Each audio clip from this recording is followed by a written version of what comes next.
दशानन, हमारे अघोर तंत्र ने मुझे संकेत दे दिया है कि तुम्हारा संकल्प पूर्ण हो जाएगा और सीता के हरण का मार्ग खुल जाएगा।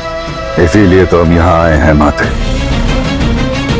अपनी बहन शूर्पणखा को वचन दिया है हमने, उसके अपमान का प्रतिशोध लेंगे हम और सीता का हरण कर उसे लंका लाएंगे और अपनी पटरानी बनाएंगे।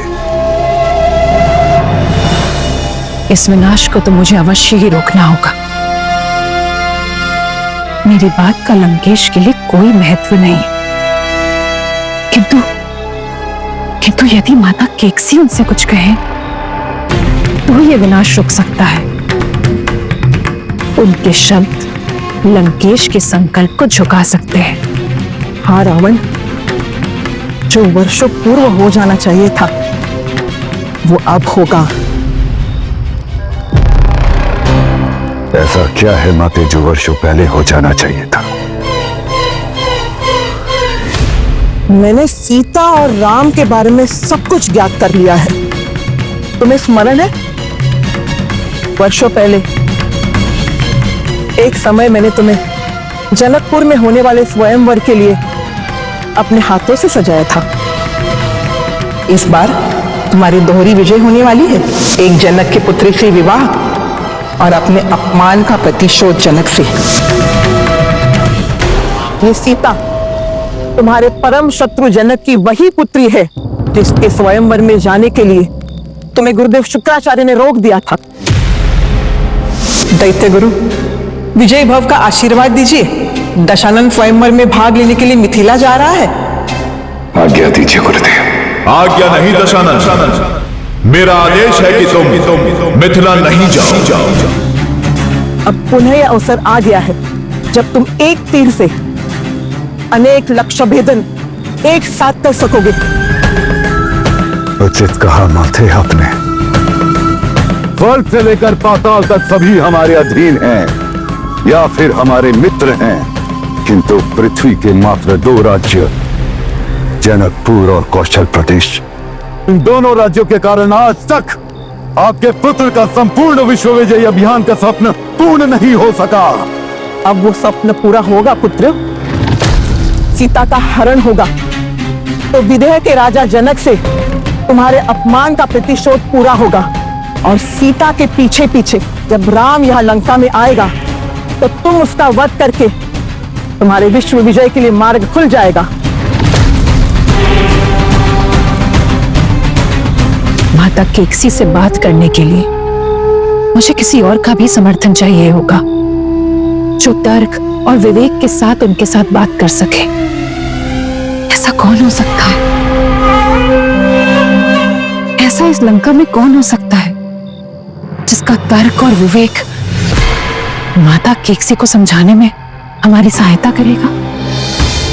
कौन?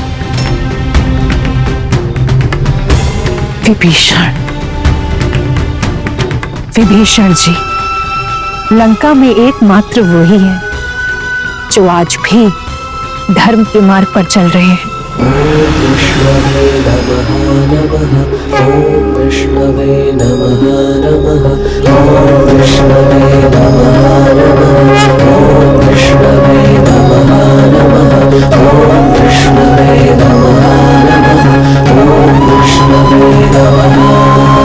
ओम नमो भगवते वासुदेवाय।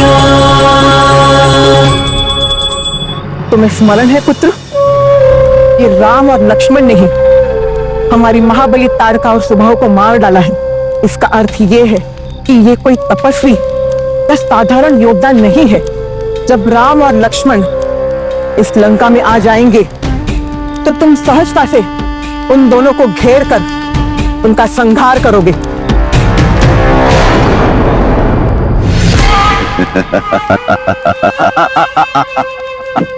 माते माते माते, आप महान हैं माते। रक्षवंश के उत्थान की सबसे बड़ी ध्वजवाहक तो आप हैं माते।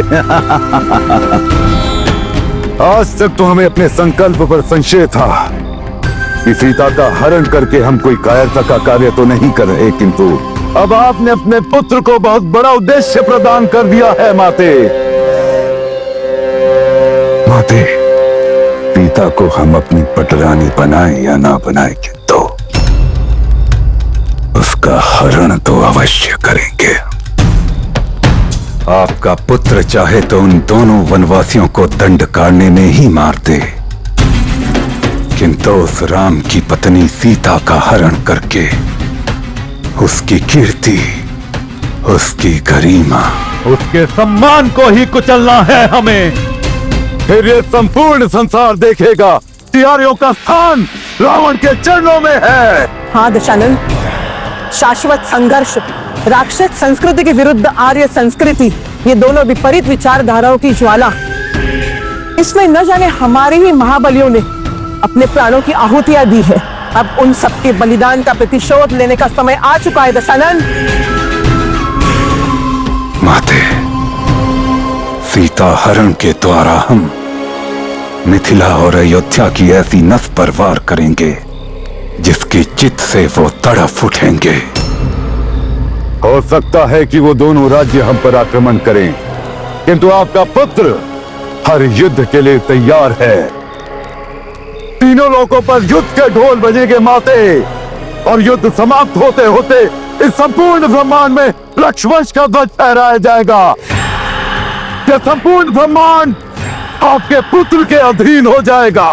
हाँ दशानन, आज अगर तुम्हारे नाना सुमाली जीवित होते तो हृदय से तुम्हें आशीर्वाद दे देते, किंतु अब तुम्हारे सर्व पूर्वजों का और मेरा आशीर्वाद है तुम पर। विजयी भव। जाओ दशानन।